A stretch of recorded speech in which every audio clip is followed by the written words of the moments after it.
Bonjour à tous, aujourd'hui je vais vous présenter la fonction Import Range sur Google Sheet. C'est une fonction qui permet d'importer des données depuis un autre fichier Google Sheet, même s'il appartient à une autre personne. C'est très utile lorsque vous travaillez à plusieurs, ou si vous souhaitez centraliser des informations provenant de plusieurs documents différents. La syntaxe de cette fonction est la suivante: Import Range, entre parenthèses, l'URL de la feuille, point virgule, entre guillemets, nom de la feuille, point d'exclamation, la plage, et on ferme les guillemets puis la parenthèse. L'URL feuille, ça va être l'adresse complète du fichier d'origine Google Sheet, ou alors l'identifiant de cette feuille, et cette partie là, ça va être la plage exacte que l'on souhaite importer. Il y a cependant un point très important que je souhaite mettre en avant dans cette vidéo. Lorsque vous utilisez Import Range pour la toute première fois, Google Sheet va vous demander une autorisation d'accès au document source. Et ce point est essentiel puisque tant que le propriétaire du fichier n'a pas autorisé l'accès, Import Range ne fonctionnera pas. C'est-à-dire que pour importer une donnée d'un autre document, il faut absolument que le propriétaire du document source accepte cette importation de données. Il faut savoir une chose en plus, c'est qu'une fois l'accès autorisé, le fichier source et votre fichier deviendront connectés. Cette autorisation d'accès ne sera plus jamais demandée, et surtout vous pourrez importer n'importe quelle feuille et n'importe quelle plage du fichier source. C'est-à-dire qu'il faut faire attention aux données qui sont présentes dans le fichier source. Autrement dit, l'autorisation est globale pour tout le fichier, et pas seulement pour une plage. C'est comme si vous reliez le fichier source à votre fichier actuel. C'est un fonctionnement qu'il faut bien comprendre lorsque vous utilisez cette fonction, notamment sur les droits d'accès. On va faire un petit exemple d'utilisation de cette fonction. Pour la vidéo, j'ai créé un petit document Google Sheet qui contient une feuille qui s'appelle Mathéo, dans lequel il y a une liste de produits, une liste de catégories, ainsi que des prix. Ce que l'on souhaite faire, c'est tout simplement importer toute cette plage-là qu'il y a dans ce tableau. Pour ce faire, comme je vous l'ai dit précédemment, il faut récupérer le lien de la feuille. Donc on va récupérer ici le lien de la feuille. Donc vous allez simplement copier ce lien. Une fois ceci réalisé, il faut regarder sur quelle feuille nous travaillons. Donc ici c'est la feuille qui s'appelle Mathéo. Et quelle plage nous souhaitons importer. Donc ici ça va être A1 jusqu'à C6. On peut retourner dans notre document et on va pouvoir taper Import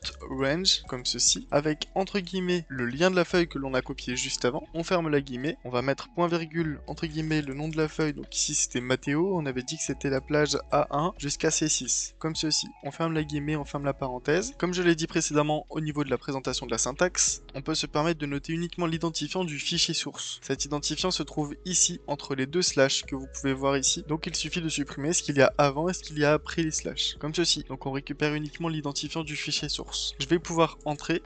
Vous avez pu voir chargement en cours et là il met une erreur. Donc là on nous dit vous devez associer ces feuilles de calcul. La première fois que la feuille de calcul de destination extrait des données d'une feuille de calcul source, une autorisation doit lui être accordée. Donc là c'est l'autorisation du propriétaire. Je vais donc autoriser l'accès comme ceci. Et donc comme vous pouvez voir, mes données se sont bien notées. Une petite astuce que je peux vous donner, si imaginons que vous avez un tableau qui est dynamique et que vous rajoutez au fur et à mesure du temps des lignes, vous pouvez aller modifier votre formule ici, et au lieu de mettre de A1 jusqu'à C6, vous allez récupérer directement toutes les colonnes de A à C, comme ceci. Ce qui permet ici de prendre en compte toutes les cellules qui sont présentes dans la colonne A jusqu'à la colonne C. C'est tout pour cette fonction sur Google Sheet. Si vous avez des questions ou quoi que ce soit, n'hésitez pas à les poser en commentaire. Si vous souhaitez rejoindre la communauté sur le Discord de la communauté, eh bien écoutez, n'hésitez pas, le lien est dans la description. J'espère sincèrement que cette vidéo vous aura aidé à comprendre la fonction Import Range sur Google Sheet. Si c'est le cas, n'hésitez pas à liker la vidéo et puis à vous abonner si vous avez envie de suivre d'autres contenus sur les outils Google. Merci à tous et je vous dis à très bientôt pour une nouvelle vidéo.